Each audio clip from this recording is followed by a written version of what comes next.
Yeah, I'm still getting adjusted. I've been with the Raptors for about 2 weeks, but I've really only been in Toronto for about 2 days, so still learning everything. No, you guys are going back on the road in a few weeks, but it will be nice to have. I think 5 of the next 6 games are at home. It would be nice to have some time to get settled. Yeah, definitely build a routine. Big on routine, so build a routine, get comfortable, familiar with really everything, where I live, everything. So it'll be good to be home a little bit. What did you learn about this team over the show? The resilience of this team is really good. The way we battled, we had some tough games, but just the way everybody stuck with it, and I think we got a lot closer as well. So. Coach was talking about defense and how the team needs to develop habits of life. How do you think you can help the team? Yeah, I feel I've done okay. I feel like I can be better defensively, and just working on that every single day. I think the staff has done a great job helping me develop offensively, but also defensively. We take time out to develop on the defensive end as well. So just trying to continue to get better on that side of the ball as well. Darko was saying that it's hard for young players to be leaders in this league, that it comes with time and experience. How have you grown as a leader during your time in the NBA? Just understanding that everybody leads different. Some people lead with their voice and yelling and barking orders, but other people lead by example, showing up early, staying late, taking care of their bodies, and just setting an example of things that you need to do to be a good pro in this league, and I think that's what I try to do. Who are some of the vets that you've been around over the years that you've kind of taken stuff from in regards to leadership? I've had a lot of great vets. I've had Derrick Rose when I first came into the league, Julius Randle when I was with the Knicks. I've had a lot of great teammates, Alex Burks when I was with the Knicks. I've had a lot of great teammates be able to just being able to pick people's brain around the league, other great guards in the league. You try to ask them questions. It's just really about trying to get better each and every day. That's really all you can really do. Darko was talking about how they want to get you guys developing, and not just in the summer. They want to put together a plan to talk to you guys about those things now. What are those things they've said to you about the areas in your game that they can improve?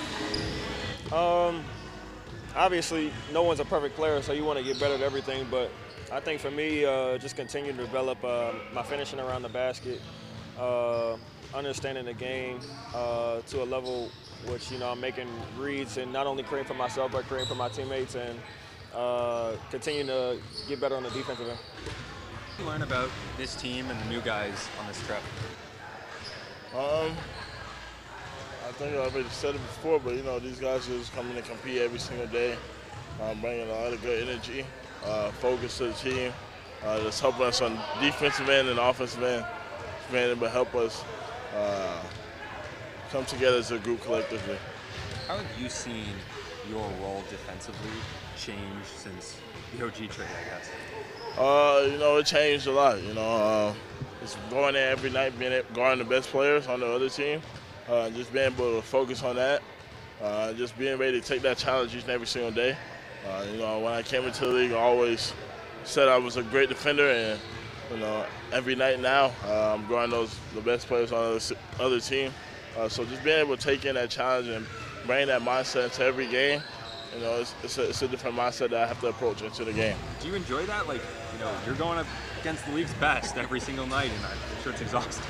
For sure it's exhausting. For sure I enjoy it. I like taking on a challenge, You got to be locked in from the start. But it's still a team game. My teammates going to help me as well. But, just being able to take that challenge each and every single day and just trying to bring it on both ends. I think it's a mental challenge that you got to bring into the game each and every single game. The home stretch starting tomorrow, Scottie.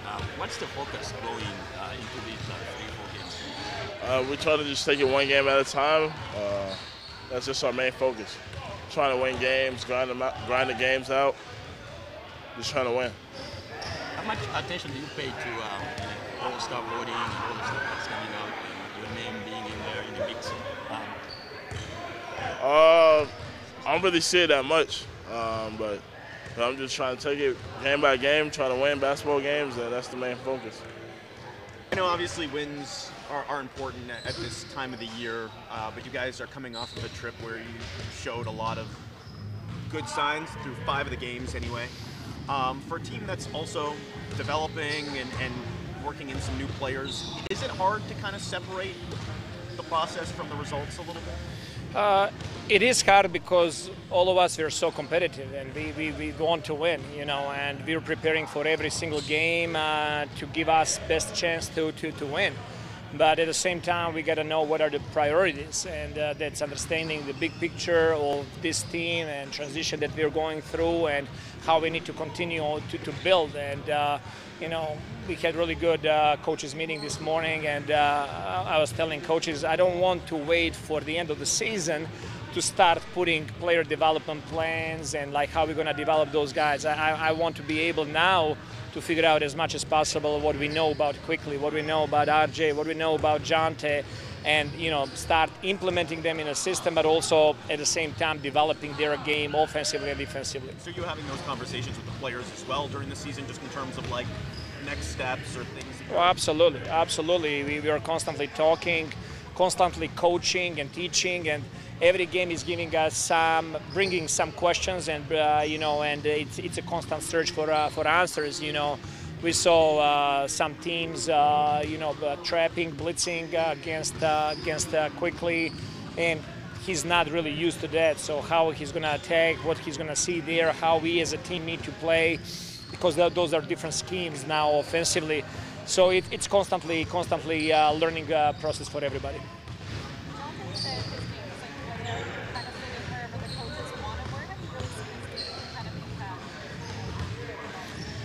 Jonte is a player that can really shoot the ball, you know, and I want him to be comfortable when he has open shots to take those shots. And for him, obviously, it's hard to do that because he's trying to connect with teammates, make the right play, and there is that fine balance between being aggressive and shooting open shots and then connecting and playing inside the system. And I think that there's going to be a learning curve for him and for the team to understand how good of a shooter he is, and for everybody to trust him. And a couple of times in games it already happened that teammates are telling him, like, you're open, shoot it, you know. So at the same time, I think he's a good decision maker. I think he's willing passer, and defensively, you know, he does a good job with verticality, with active hands. He just got to continue developing on that side of the floor. One of the first things that comes up when you talk to people about Jonte and even just watching him play is the IQ, his feel for the game.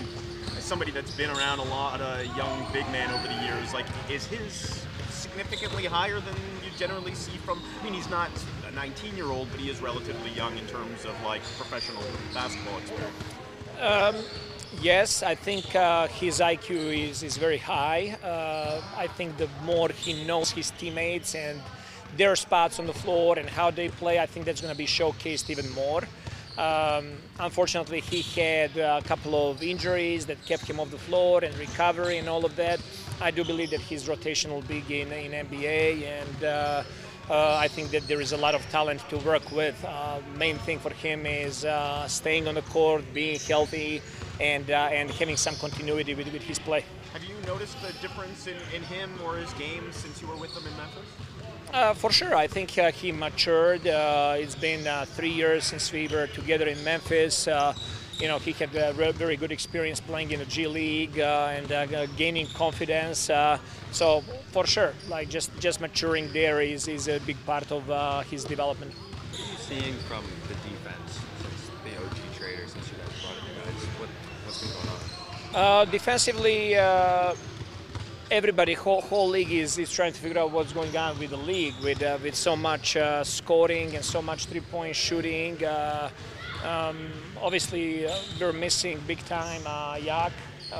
He's very important for our defense. We just did a player development plan for him, and we went through a couple of things defensively that he can improve on. And while going through that exercise, we found out that he's fifth best big in the league in pick and rolls. You know, and that he's doing a really good job of protecting the paint. So that's a big, you know, big hit for us not having him those games over here. At the same time, I think our discipline in a couple of those games was, for the big part, really good. I think we did a really good job there against Clippers with the game plan and executing that. Start of the game against Utah, while we still had some energy, I thought that we did a really good job taking them off their rhythm. And after that, when we were fried already in the second quarter and so tired that everything went kind of like through the window. But I see a lot of intention, a lot of attention to detail, and I think this group is committed to continue improving on that side of the floor.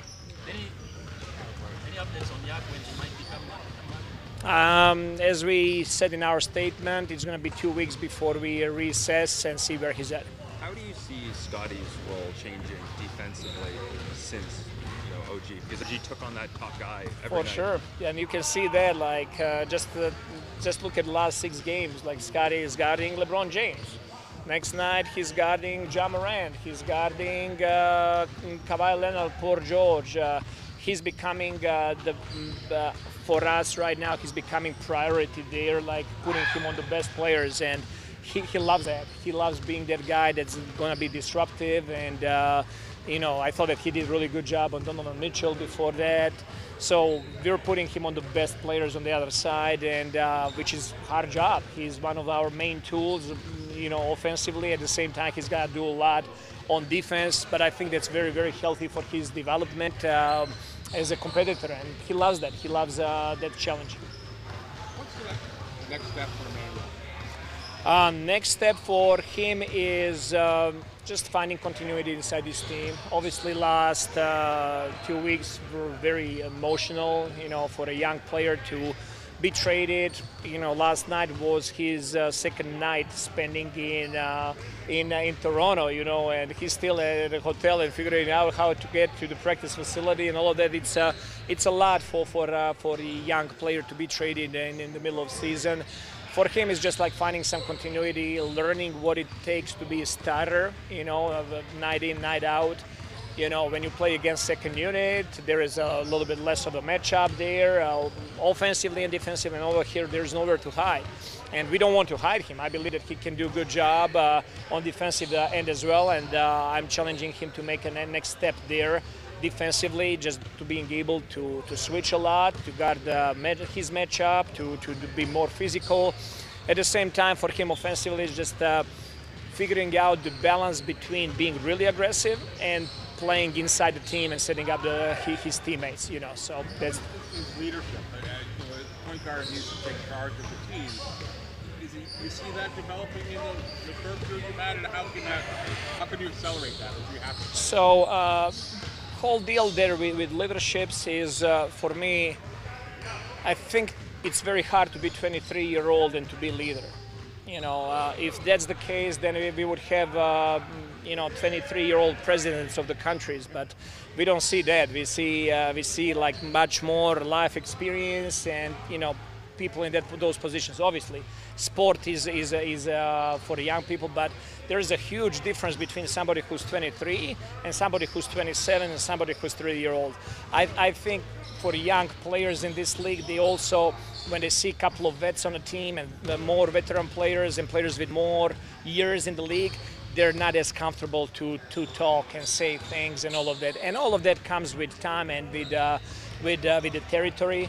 And I want to work really hard with Quickley and with Scottie and RJ to have more voice and to understand that you don't have to play 10 years in NBA to start talking. It's you gotta address the right things. If you see that something is wrong, you gotta address it. So feeling more and more comfortable, it's just gonna come with guys being more together and getting familiar with each other.